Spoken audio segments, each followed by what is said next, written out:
só na tributação de pessoa física, se a gente for comparar uma pessoa física que faz o ajuste anual apenas e uma pessoa física que faz o carnê-leão, você já tem ali uma redução tributária significativa. E a gente nem começou a falar ainda da tributação na PJ.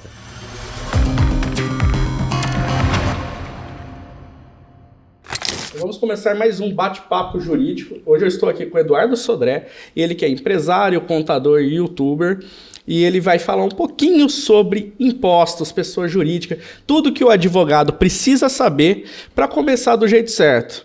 Eduardo, se apresenta, por favor, para quem ainda não te conhece.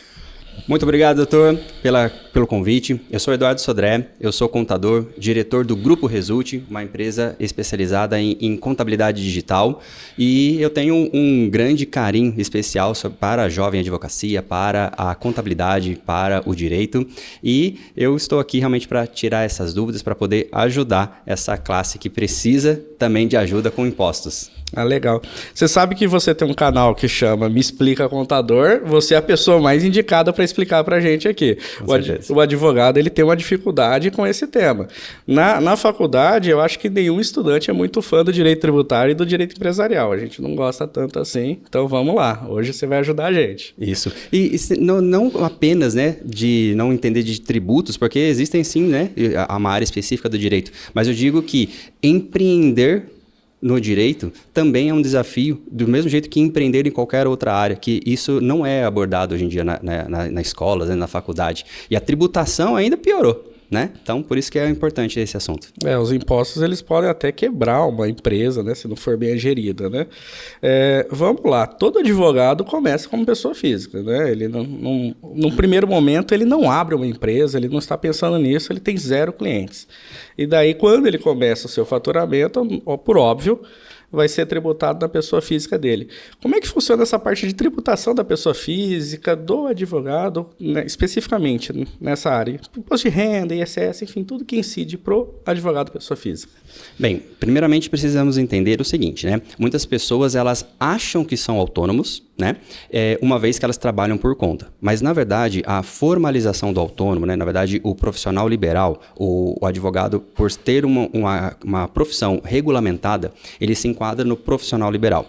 Esse profissional liberal é aquele que trabalha de forma formal. Então, se o advogado ele atua como pessoa física, mas ele não tem o seu devido cadastro junto à prefeitura do seu município, se ele não recolhe o seu ISS anual devido a esse cadastro, se ele não recolhe o seu INSS sobre os honorários e as sucumbências recebidas, ele não pode dizer que ele está na formalidade. Ele ainda não entrou no rol dos formais. Não basta simplesmente recebeu algum honorário, RPV, sucumbências e fazer a declaração do imposto de renda em abril de cada ano. Isso não tira o advogado da informalidade.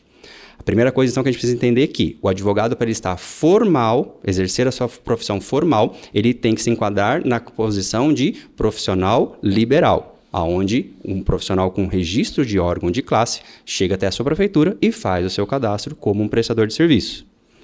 Essa tributação, ela está primeiramente restrita à tabela progressiva do imposto de renda, que hoje vai de 7,5% a 27,5%, segundo a tabela vigente agora em 2024, e que não há rumores de aumentar ainda em 2025.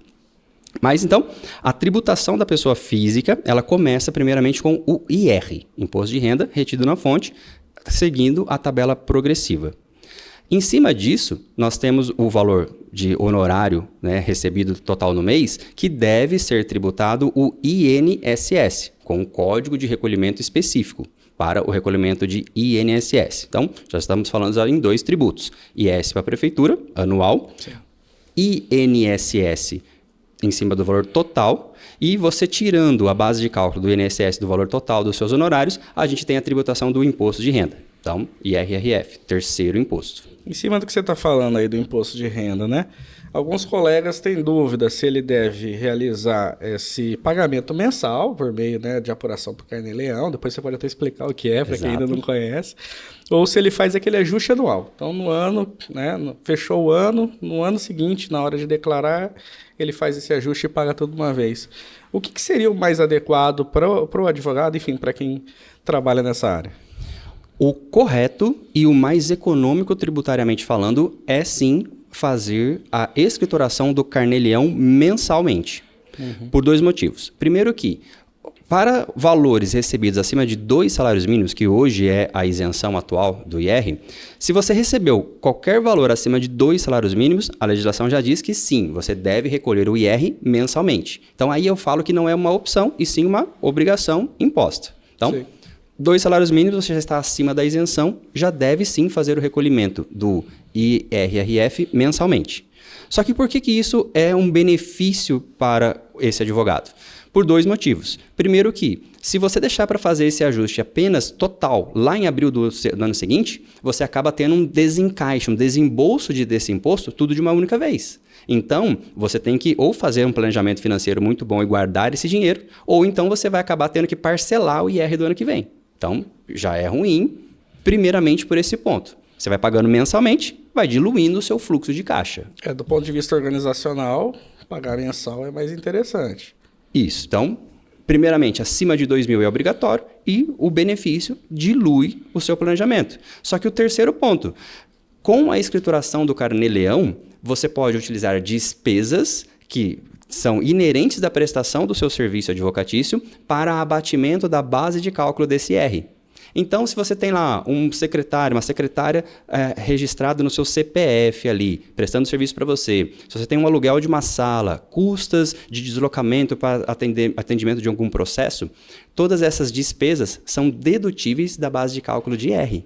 Então, é uma obrigação, mas também trazem 2 benefícios. Primeiro deles, o diluir o fluxo de caixa, mas segundo, a redução desse imposto através de diminuir essas despesas da base de cálculo. Que se você faz lá em abril do ano que vem, esquece, você não tem essa possibilidade. Não existe um campo na declaração final do imposto de renda passível de você colocar essas despesas, a não ser você fazendo mensalmente no carnê-leão. Entendi. E essa questão das despesas, elas precisam estar no CPF do advogado, penso eu. Sim, para que elas possam ser documentos hábeis, né, precisa sim. Então, o aluguel da sala comercial, o pagamento da água de luz, de conta de água de luz, o pagamento do condomínio, todas essas despesas têm que estar no nome, no CPF desse advogado que vai fazer a escrituração do carnê-leão. Então, é imprescindível que sim, exista comprovação, documento hábil para que, numa eventual fiscalização, você tenha os documentos para apresentar. Legal. E sobre o INSS, o advogado, normalmente, quando ele começa, ele atua pela Defensoria Pública, então ele pega alguns casos de justiça gratuita, em que há nomeações e assim por diante. Essa prestação de serviço da Defensoria, a própria Defensoria faz a retenção do INSS. E como é que fica o controle disso? Porque daí, na prática, esse advogado ele tem 2 fontes pagadoras, né? Ele tem o escritório dele, propriamente dito, e tem a Defensoria. Como é que faz o controle até para não furar o teto do INSS? Porque a contribuição é até aquele limite, né? Como é que funciona isso? Como é que você enxerga essa parte? Então, geralmente, né, o advogado, quando ele vai atuar tem o recebimento de RPVs, né, tem algum outro tipo de recolhimento que já é retido pela fonte pagadora, essa declaração ela vai ser feita no ajuste final. Por quê? Porque o carnê-leão é para recebimento de pessoas físicas. Sim. Ok? Então, o carnê-leão é para a gente declarar as informações recebidas por pessoas físicas. O recebimento por pessoas jurídicas, que muitas vezes é o CNPJ da União, o CNPJ de alguma das partes que estão pagando, essa sim é declarado diretamente lá no imposto de renda do ano seguinte. E aí, mais uma vez, eu reforço. É importante ter essa comprovação documental justamente para que, se você já excedeu, já atingiu o teto de recolhimento de INSS em alguma dessas fontes pagadoras, você consegue estar dispensado de reter, né, de ter o recolhimento nas demais. Então, essa é uma necessidade desse controle. E também essa questão da redução. Porque quando você vai atuar na pessoa física, você precisa, né, você vai informar a sua OAB, você vai informar de pessoa física para iniciar esse processo. Então, você precisa ter esse controle de recebimento do INSS, porque também há a retenção de IRRF quando a gente está falando nessas prestações, quando o valor exceder a 2 salários mínimos. Pelo que você está conversando aí, eu acho que a organização é fundamental, né? Principal. Porque eu acredito que o advogado, quando começa assim, na pessoa física, não se atenta muito essa parte de organizar todas as despesas, de fazer esse planejamento, talvez conversar com alguém. Isso vai acabar impactando até em menor eficiência tributária, né? Porque, como você disse, as despesas são dedutíveis, então o advogado acaba deixando dinheiro na mesa, a verdade é essa. Não, com certeza. Porque só na tributação de pessoa física, se a gente for comparar uma pessoa física que faz o ajuste anual apenas e uma pessoa física que faz o carnê-leão, você já tem ali uma redução tributária significativa. E a gente nem começou a falar ainda da tributação na PJ. Então vamos falar. Vamos falar da tributação da PJ. Como que funciona isso, né? Normalmente o advogado, como que funciona no dia a dia, né? O advogado, ele começou a advogar, ele está tendo um faturamento, hoje ele já tem uma carteira de clientes mais consolidada, ele já constitui um nome, enfim. Nesse momento que ele pensa, opa, chegou a hora de abrir uma pessoa jurídica. E daí? O que ele tem que pagar? Como é que funciona esse processo de abertura de pessoa jurídica? Como é que é isso para você que está lá na retaguarda? É o cara que realmente pega a documentação e abre isso e conhece toda a parte contábil. Como funciona? Bem, primeiramente eu costumo dizer também que quando o advogado ele chega nessa situação, na verdade ele poderia ter pensado nisso até mesmo antes, tá? Porque assim, eu tenho situações onde o advogado já está no percurso da sua carreira, ele é um jovem advogado, está ali advogando uns 2, 3 anos já, ele começa a ter essa carteira, conforme você comentou, e ele chega na situação de que ele já tem processos em andamento. Então, ele já tem honorários a receber. Então, ele já tem alguma coisa que já está em andamento. E eu tenho situações de pessoas físicas, advogados, pessoa física, que quer migrar ou precisa migrar para a pessoa jurídica. Essa data de corte acaba que, por muitas vezes, a gente precisa fazer em paralelo o carnê-leão junto com a tributação da pessoa jurídica. Por quê? Porque a partir do momento que eu abri o CNPJ, as novas ações, os novos casos, eu vou informando o CNPJ para os contratos, para iniciar as petições. Então, eu já subestabeleço o meu CNPJ, a minha OBPJ no processo.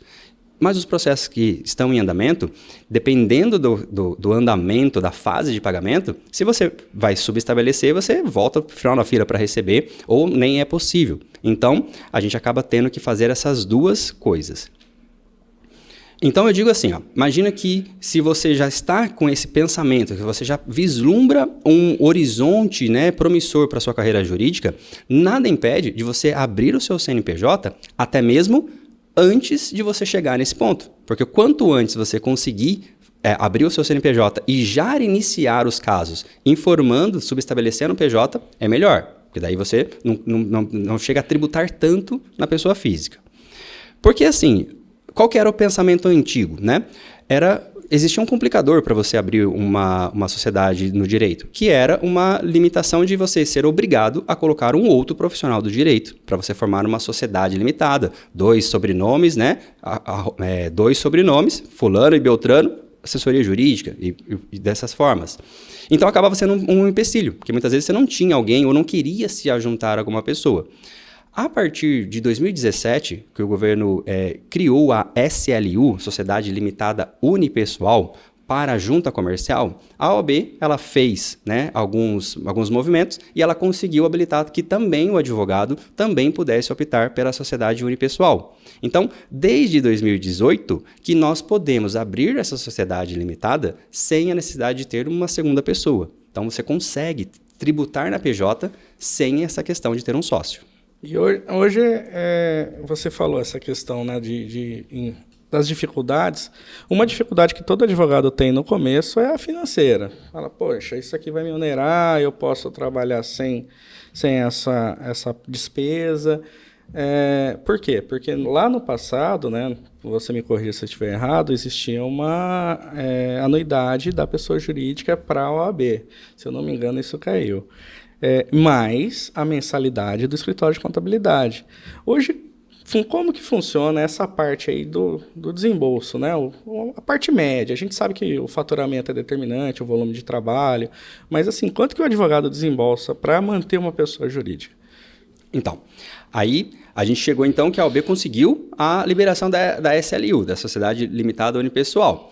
E, junto a isso, ela isentou a taxa, né, a anuidade da OAB PJ, que realmente, até antes, você tinha que pagar a sua OAB, né, pessoa física, que é uma das taxas mais caras, né, das profissões regulamentadas, sim, e ainda por cima tinha que pagar a OAB jurídica. Né? No caso do CRC, ainda continua assim. Hoje eu pago o meu CRC pessoa física e pago o CRC PJ. Então, não, o CRC não deu essa lambuja pra gente. Mas a OAB, com o intuito realmente de tirar a advocacia da informalidade, ela flexibilizou, você não precisa ter sócio, e isentou da taxa, né, da anuidade da PJ, e também a própria anuidade da pessoa física. Hoje você consegue ter um cashback, um retorno em cursos de graduação. Então, aqui no estado de São Paulo.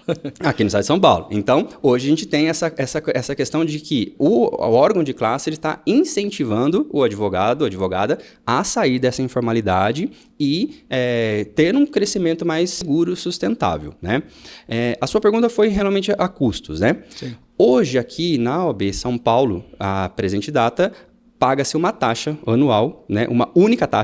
Paga-se uma única taxa no valor de R$ 1.280, né? Todo ano tem um reajuste, para fazer a constituição dessa empresa.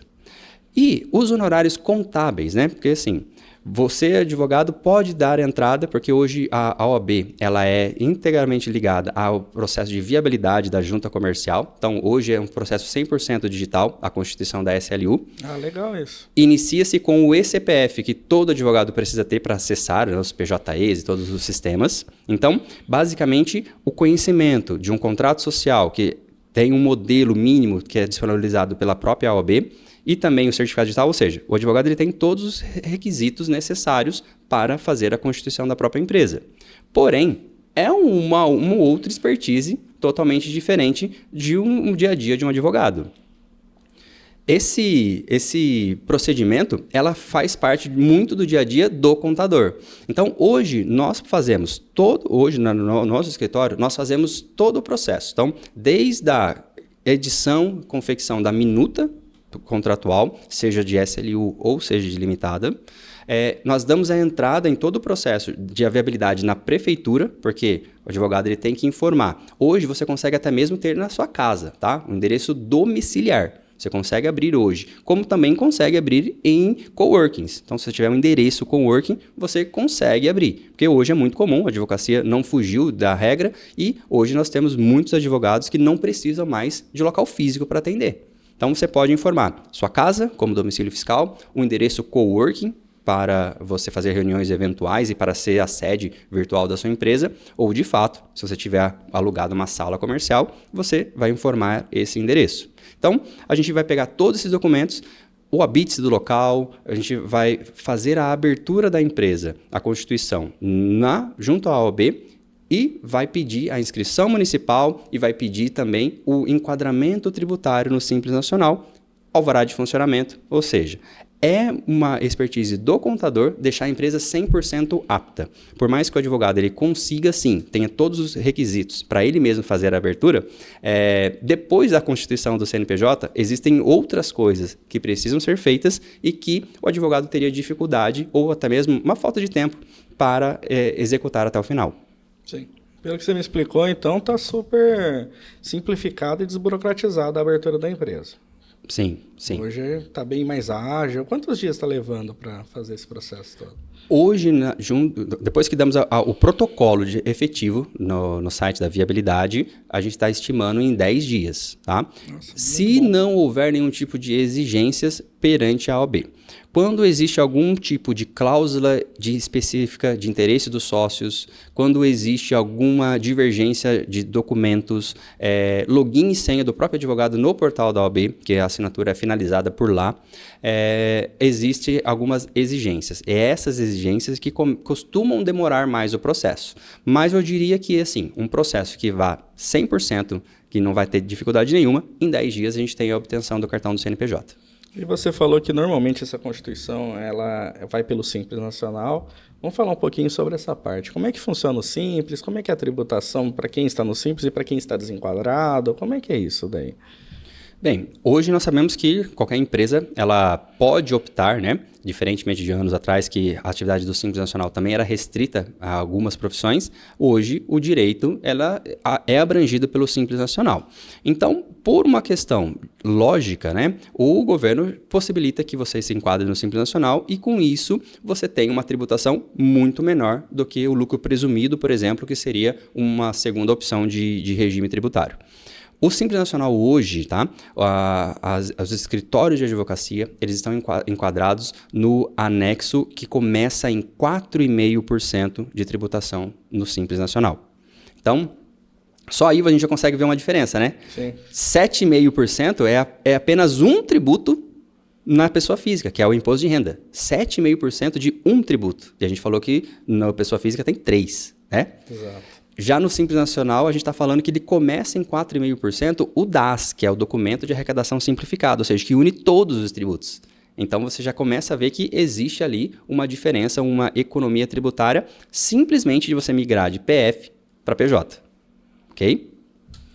Vamos lá. Então, assim, o advogado já deveria começar com pessoa jurídica. Se fosse ver preto no branco, né, por conta de todas essas vantagens que você falou, a pessoa jurídica é indicada desde o primeiro dia. Exatamente. E é por isso que eu comentei. Você não tem mais justificativa, eu não tenho sócio para abrir, eu não tenho uma sala comercial, sendo que você pode abrir na sua casa, você pode abrir uma SLU, não cobra taxa, anuidade. Então, assim, não tem por que a pessoa ter vários processos e depois fazer aquela migração, aquela data corte que eu comentei. Por isso mesmo que eu comentei isso. Você pode muito bem pensar em começar já com a constituição de uma PJ. Só que eu vou fazer uma meia-culpa aqui, né? Que eu sou da turma que começou na pessoa física e está fazendo essa migração.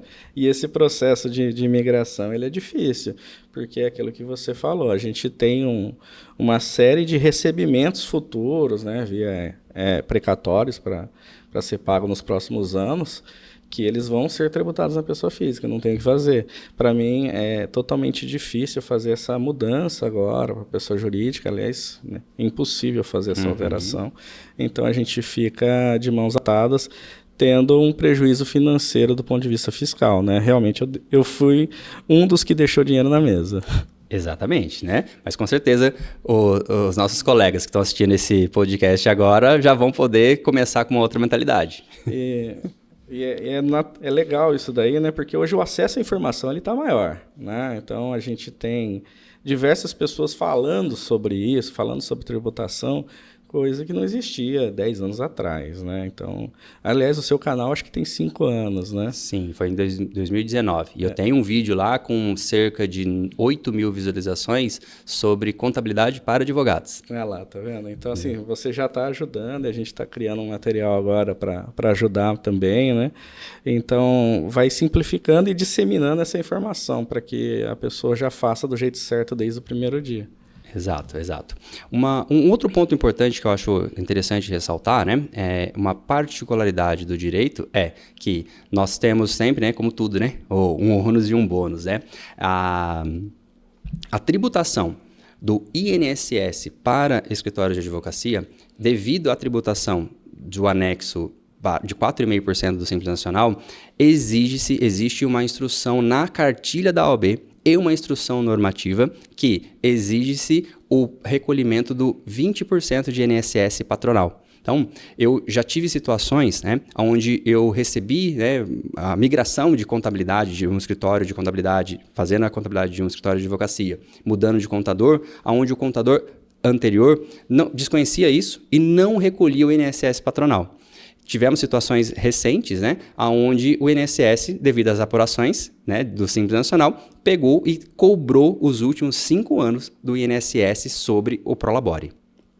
E além disso, né, se a empresa tivesse, se o escritório de advocacia, ele tiver um funcionário CLT, também tem o 1% de RAT que deve ser recolhido sobre essa folha. Então, um ponto ali a ressaltar é que muitos escritórios de contabilidade que não acompanham a legislação específica acabam não tributando o 20% de INSS patronal e, inevitavelmente, uma hora ou outra, a conta chega e aí você tem que pagar tudo com multa e juros retroagindo. Então, é importante considerar esse o custo, mas, em vias de regras, o mais comum nós temos a retirada de prolabore de um salário mínimo. Então, ainda assim, é muito mais vantajoso, de uma alíquota muito menor, do que você tributar tudo na pessoa física, no carnê-leão. Entendi. E daí você estava falando essa questão do prolabore.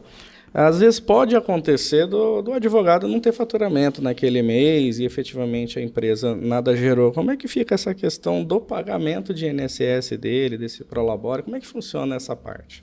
Bem, existe uma instrução normativa que diz que toda empresa ativa, sem funcionários, ela deve recolher o prolabore e com isso tributar IR e INSS. Uma vez que se a empresa está tendo faturamento e não tenha funcionários, exclusivamente é o sócio que está laborando. Só que o inverso a gente pode entender também, que se não há faturamento, a gente não tem que falar nada de nenhuma tributação, nem de Simples Nacional, porque não tem nota, então não tem o fato gerador para emitir a guia do Simples Nacional, e também não tem o fato gerador, não tem labor nenhum ali para a gente fazer a tributação do INSS. Resumidamente, uma empresa, um escritório de advocacia que não tenha faturamento, ela não tem nenhuma tributação naquele mês. Ela não é inativa, ok? Porque o conceito de inatividade é mas ela é uma empresa ativa sem movimento. O que isso significa? Que na contabilidade a gente tem que concluir os livros fiscais junto à prefeitura, tem que fazer a declaração em branco, zerada, do Simples Nacional, temos que transmitir também uma folha de pagamentos com valor zerado para que não haja multas. Então, assim, a empresa sem movimento, ativa sem movimento, o único custo que esse empresário, esse advogado empreendedor, teria é um honorário mínimo com a contabilidade, sim, para cumprir essas obrigações sem movimento. Teria que ainda assim pagar a taxa anual de fiscalização da prefeitura. Então, mesmo que a sua empresa ficou sem faturar o ano inteiro, virou o ano, a prefeitura vai te mandar uma taxinha de funcionamento. Toda a prefeitura tem assim, cada uma varia o valor, mas basicamente esse seria o custo. E um custo anual também de ter o certificado digital e CNPJ ativo. Então, basicamente, esse seria o custo de uma empresa sem movimento, uma empresa ativa sem movimento. E, eventualmente, emitir uma nota acima de um salário mínimo, a gente já consegue, aí sim, fazer a tributação do prolabore. Legal. E no começo da nossa conversa, a gente estava falando sobre organização, enfim, essa parte documental, toda essa comprovação, até para gerar os abatimentos, E aí, eu acredito que para a pessoa jurídica é igualmente necessário, Como é que funciona essa burocracia, essa logística de, olha, contador, está aqui tudo que eu desembolsei, Eu vou ter que levar lá, como é que é isso daí? Olha, hoje, a minha contabilidade é uma contabilidade digital. Então, hoje nós já não precisamos mais ter nenhum tipo de deslocamento físico de documentos, nem de assinaturas. Então, toda assinatura é feita 100% digital, todo envio e recebimento é feito através do nosso portal, de fazer upload e download dos documentos. Então, essa logística de movimentação física não existe, tá? Mas o que eu oriento geralmente aos advogados, você abriu um CNPJ. Então, requer que você tenha uma conta bancária PJ, seja num banco tradicional, pagando mensalidades, ou seja, nesses bancos digitais que também são isentos, não cobram nenhuma taxa. Mas você precisa ter uma separação, Isso aí é um princípio contábil da entidade. Os valores, o patrimônio da pessoa física e da pessoa jurídica não devem se misturar. Então, eu oriento ao empresário, ao empreendedor no direito, que ele abra uma conta PJ e que ele direcione todos os recebimentos dos seus clientes, de todos os dinheiros, sempre informe essa conta PJ. Seja no êxito, até mesmo para receber o valor total e transferir a parte do seu cliente e ficar apenas com o êxito na sua conta, porque em cima da conta bancária é que vai ser feita a contabilidade. No caso, por exemplo, de advogados que atuam no ad êxito, a comprovação para não ser tributada. Ganhou R$100.000 lá, 30% é os honorários advocatícios. Eu transfiro 70% para a conta do cliente e fico com 30%. O que vai levar a tributação, que é imposto indevido apenas acima dos 30%, é a escrituração contábil. Então, o controle ele é imprescindível para todo empresário, né? Mas para o direito, e em específico para quem trabalha com asa de êxito, é a escrituração contábil, que diz que a tributação é em cima dos 30 e não dos 100 que entrou na conta. Então, direciona-se uma conta bancária para recebimento exclusivo. Paguei os impostos na conta bancária. Paguei os honorários contábeis na conta bancária. O aluguel da sala, a conta de água e de luz está no nome do CNPJ. Pago na conta PJ. Então, eu tenho funcionários, pago salários, pago benefícios, todos na conta PJ. Sobrou lá R$5.000, R$10.000 no mês. Esse dinheiro que sobrou na conta no final do mês, depois que você pagou tudo, transfero esse dinheiro para a conta pessoa física do sócio. Automaticamente, a gente consegue contabilizar que isso é uma distribuição de lucros. Finalmente você chegou onde eu queria. Porque até agora a gente só está falando, paguei. Eu quero saber dos meus lucros, né? Porque no final das contas a gente exerce uma atividade profissional e quer ver quanto que sobra na conta, né? Que é aquilo que efetivamente eu vou pagar o meu aluguel, vou pagar o meu supermercado, enfim, vou viver com esse dinheiro. Como é que é essa parte de distribuição de lucros, contador? Então, é justamente isso, né? Por que eu preciso ter essa organização? Por que eu preciso ter essa conta PJ? Porque a gente consegue ter esse princípio contábil da entidade ali de separar as coisas e vai ficar evidente para você, no final do mês, o quanto sobrou. Eu trabalhei e não vejo dinheiro, né? Muitas vezes é porque a pessoa está misturando despesas particulares com despesas da empresa, o dinheiro entra, eu antecipo outra coisa. Então, a pessoa que trabalha, o empresário que diz que eu trabalho e não vejo dinheiro, com certeza, um dos erros que a pessoa pode estar cometendo é misturar as finanças. E aí, você abrindo essa conta, a gente conseguindo contabilizar, fazer uma contabilidade bancária e identificando que X mil reais saiu da conta PJ e foi para a conta PF de um dos sócios ou do titular, né, se for uma SLU, a gente já entende que isso é uma distribuição de lucros e, até a presente data, a distribuição de lucros ela é isenta do imposto de renda. Você já pagou 4,5% já no Simples Nacional, não pode haver uma bitributação. Então, até a presente data, né? Nós sabemos que esse é um assunto muito polêmico. Até a data de gravação deste episódio. Exato, até a presente data, a distribuição de lucros ela é isenta do imposto de renda. Para eu poder fazer a distribuição de lucros isenta do imposto de renda, existem 2 quesitos estabelecidos pela Receita Federal. Primeiro deles é eu ter uma contabilidade regular, que é justamente tudo isso que eu falei. Então, você tem que ter esse controle financeiro, você, empresário, e você tem que ter um contador assinando, que hoje uma prerrogativa exclusiva do contador é o balanço, né? Então, você tem que ter uma contabilidade regular e um contador ali assinando por esse balanço e fazendo as declarações acessórias, informando para o governo o que é essa distribuição de lucros. Esse é o primeiro quesito. O segundo quesito, para eu poder distribuir esse lucro isento do imposto de renda, você não pode ter débitos tributários em 31/12 daquele exercício. Isso porque não faz sentido. A Receita não poderia te dizer como que eu estou falando para mim, contabilmente que eu tive lucro, sendo que eu estou devendo imposto, sendo que eu estou devendo a parte dela. Sim. Então, 2 quesitos indispensáveis para eu poder fazer essa distribuição de lucros são esses. Ter uma contabilidade e eu não posso a sua empresa não pode estar devendo nada em 31/12.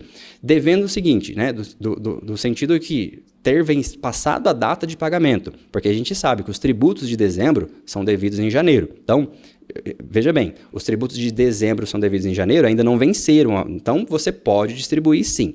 Eu quero dizer assim, você não pode ter nenhum débito em atraso. Posso até mesmo estar parcelado e com os parcelamentos em dia. Mas eu não posso ter nenhuma parcela desse parcelamento em aberto e também não posso ter nenhum débito tributário devido no exercício. Nossa, muito bom. Eu acho que a gente conseguiu passar um pouquinho, né? Conversou sobre a pessoa física, a pessoa jurídica, os impostos, organização, gestão. Eu acho que esse bate-papo aqui a gente conseguiu tirar o mínimo. Que eu falo, se a gente for realmente mergulhar no assunto, a gente vai ficar 2 horas, 3, 4 horas aqui conversando para esmiuçar cada detalhe do até que mais. A gente bateu um papo, né? Então eu vou dar a palavra para você se despedir e desde já eu já agradeço pela sua participação hoje.